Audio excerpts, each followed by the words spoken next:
Hello అండి, నా పేరు మహతి. నేను ఇప్పుడు చెప్పే కథ మాచిరాజు కామేశ్వరరావు గారు రాసిన వెంకాయమ్మ మొగుడు. వెంకాయమ్మ మొగుడు బంగారయ్య చాలా బద్ధకస్తుడు. పెళ్ళయ్యాక అతను సొంత ఊరు విడిచి వెంకాయమ్మ దగ్గరకు వచ్చేశాడు.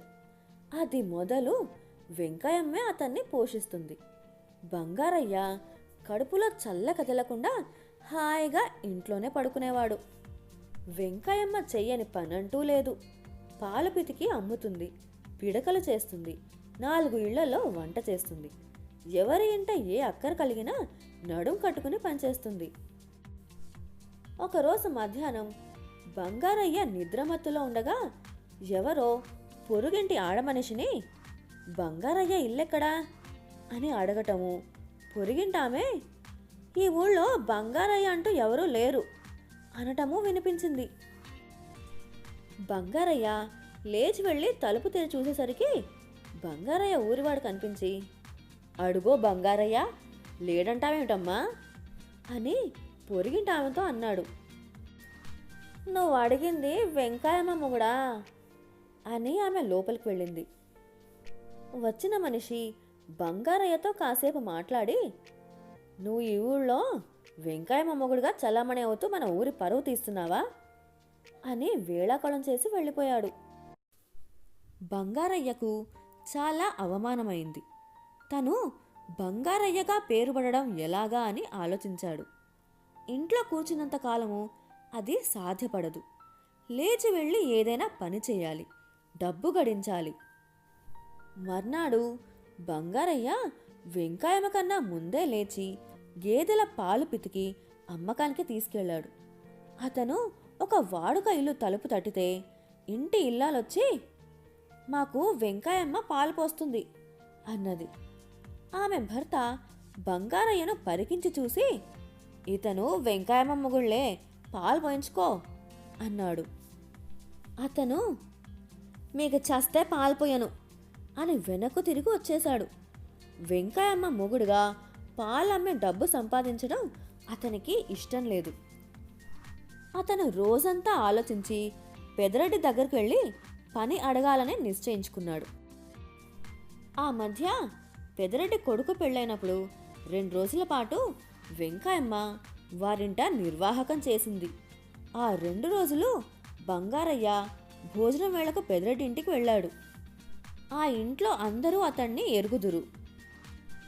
బంగారయ్య రాగానే రెడ్డి కూతురు, నానా, వెంకాయమ్మ మొగుడొచ్చాడు అని కేక వేసి తండ్రికి చెప్పింది. కూతురు కేక విని రెడ్డి బయటకు వచ్చేలోపునే బంగారయ్య అక్కడి నుంచి వెళ్ళిపోయాడు. వెంకాయమ్మ మొగుడు అనిపించుకోకూడదని బంగారయ్య మరింత గట్టిగా తీర్మానించుకున్నాడు. ఆఖరుకు వడ్డీ వ్యాపారి దగ్గర కొంత డబ్బు అప్పు చేసి సొంత వ్యాపారం చేద్దామనుకున్నాడు అతను. నువ్వెవరో నాకేం తెలుసు, తాకట్టు ఏమీ లేకుండా నీకు అప్పు ఎలా ఇస్తాను అన్నాడు వడ్డీ వ్యాపారి.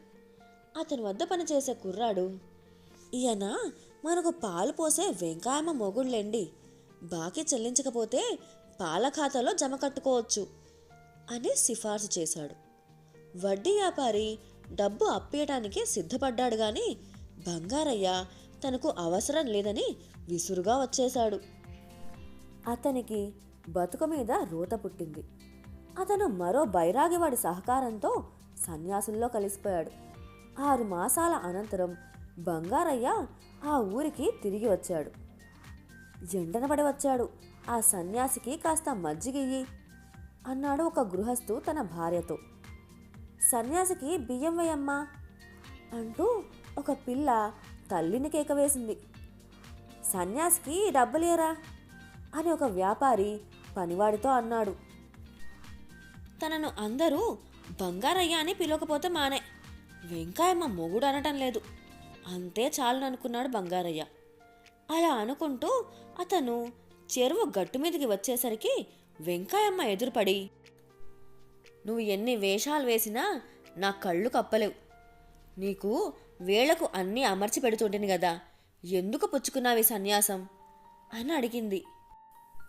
వెంకాయమ్మ మొగుడిని పిలిపించుకోవటం ఇష్టం లేక తాను ఈ పని చేసినట్టు బంగారయ్య ఒప్పుకున్నాడు. నిన్ను ఉత్త పుణ్యానికి వెంకాయమ్మ మొగుడని అందరూ ఎందుకంటారు? పెళ్ళాం బిడ్డల్ని పోషించడం మగవాడి విధి. నువ్వు నా మీద పడి తింటూ ఇంటి పట్టున ఉండిపోయావు. ఇక మీదట నువ్వు కష్టపడి సంపాదించి నన్ను పోషించు. బంగారయ్య పెళ్ళాంగా చెలామణి కావటానికి నాకు అభ్యంతరం లేదు. మీ ఊళ్ళో నువ్వు బంగారయ్యవేగా, పద అక్కడికి పోదాం అన్నది వెంకాయమ్మ. బంగారయ్య కళ్ళు తెరుపున పడ్డాయి. అతను సన్యాసి దుస్తులు విడిచేసి మామూలు బట్టలు కట్టుకుని భార్యను తీసుకుని తన ఊరికి వెళ్ళిపోయాడు.